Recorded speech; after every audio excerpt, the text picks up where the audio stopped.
Aqui se trata presupuesto de Raad van Advies, o presupuesto de Algemene Rekenkamer e também o presupuesto do Parlamento de Aruba.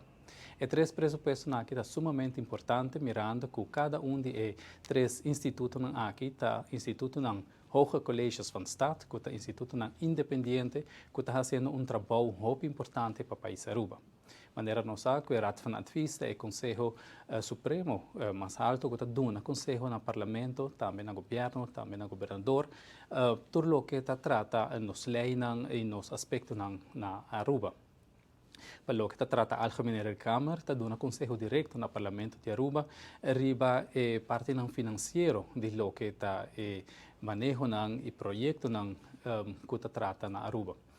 E também, naturalmente, o Parlamento de Aruba, que é o órgão de mais alto no nosso país, também está instituto com seu pressuposto também aguardo aprovar.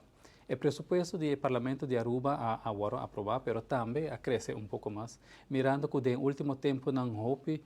atenção na agora não tanto no edifício, mas também na outro aspecto não houve importante do instituto órgão alto aqui do nosso país. Assim, por exemplo, nós vamos abrir vacatura para mais personal para trabalhar no Parlamento de Aruba, mas também para diretamente renovação do edifício do Parlamento, que o viaja tanto para personalmente ou personal ou para o público general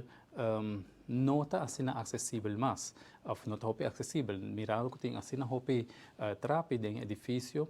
personal não está que tem uma limitação, quizás copia, ou de rollstool, que quer bem atender a reunião público, essa aqui é muito difícil para sobra não ter lift, por exemplo, para a pessoa chega na tribuna pública.